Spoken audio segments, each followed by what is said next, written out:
தேசிய பாடலான வந்தே மாதரம் பாடலை அவமதிப்பதை குற்றமாக்கும் வகையிலான சட்டத்திருத்த மசோதா நாடாளுமன்றத்தில் நிறைவேற்றப்பட்டுள்ளது.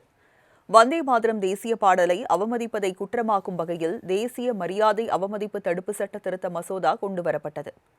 இந்த மசோதா கடந்த புதன்கிழமை மாநிலங்களவையில் நிறைவேற்றப்பட்டதை அடுத்து மக்களவையில் விவாதத்திற்கு எடுத்துக் கொள்ளப்பட்டது.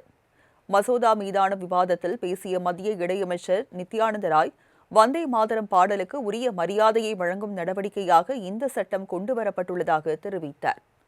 ஆனால் திமுக உள்ளிட்ட எதிர்க்கட்சிகள் இந்த மசோதாவுக்கு கடும் எதிர்ப்பு தெரிவித்தன. இது தேசியவாதத்தின் பெயரில் நாட்டின் மதசார்பின்மை மற்றும் கூட்டாட்சி கொள்கைக்கு எதிரானது என்றும், பாடலின் அனைத்து 6 சரணங்களையும் கட்டாயமாக்குவது நாட்டில் பிளவை ஏற்படுத்தும் என்றும் திமுக எம்பி கனிமொழி குற்றம் சாட்டினார்.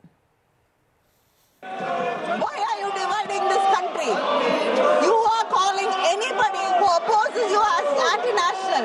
This government is anti-national. It is dividing this country by imposing this song on the people of this nation.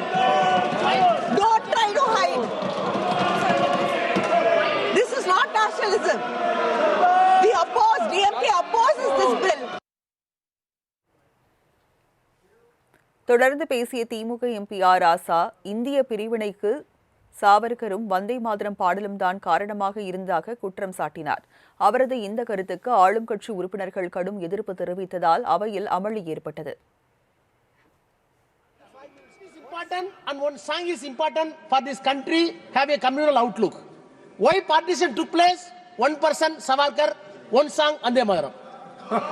I will demonstrate. No. This poem. Wait. Please hear me. Madam, legal issue.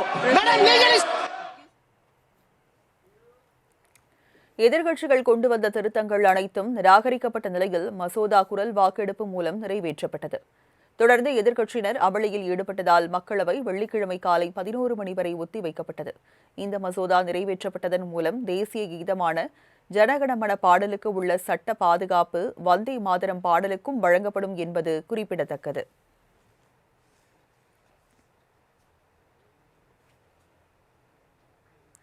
Switzerland மற்றும் ஜெர்மனியை சேர்ந்த நிறுவனங்கள் தமிழகத்தில் முதலீடு செய்வதற்கான ஒப்பந்தங்கள் முதலமைச்சர் விஜய் முன்னிலையில் கையெழுத்தாக்கின.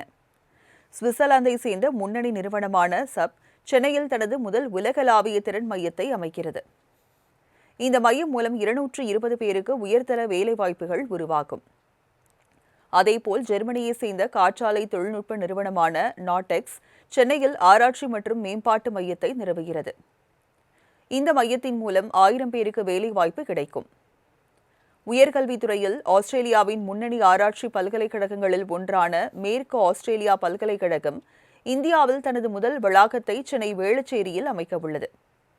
சுமார் 125 கோடி ரூபாய் முதலீட்டில் 50,000 சதுர அடி பரப்பளவில் உருவாகும் இந்த வளாகம் 200க்கும் மேற்பட்டோருக்கு நேரடி மற்றும் மறைமுக வேலைவாய்ப்புகளை வழங்கும் என எதிர்பார்க்கப்படுகிறது.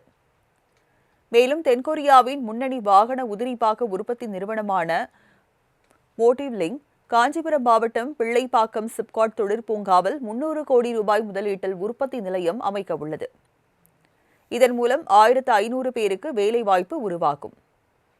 இந்த முதலீடுகள் சென்னை மாநகரை உலகளாவிய திறன் மையங்கள், ஆராய்ச்சி மற்றும் மேம்பாடு, உயர்கல்வி மற்றும் மேம்பட்ட உற்பத்தி துறைகளுக்கான முக்கிய சர்வதேச மையமாக மேலும் வலுப்படுத்தும் என்று தெரிவிக்கப்பட்டுள்ளது. தமிழ்நாட்டில் திறன்மிக்க மனித வளத்திற்கு உயர்தர வேலைவாய்ப்புகளை உருவாக்கவும் அறிவுசார் முதலீடுகளை ஈர்க்கவும் அரசு தொடர்ந்து நடவடிக்கை எடுத்து வருவதாக முதலமைச்சர் விஜய் தெரிவித்துள்ளார். மேலும் புதிய முதலீடுகள் தமிழ்நாட்டில் வெற்றிகரமாக செயல்பட தேவையான அனைத்து ஒத்துழைப்புகளையும் அரசு தொடர்ந்து வழங்கும் என்றும் அவர் உறுதியளித்துள்ளார்.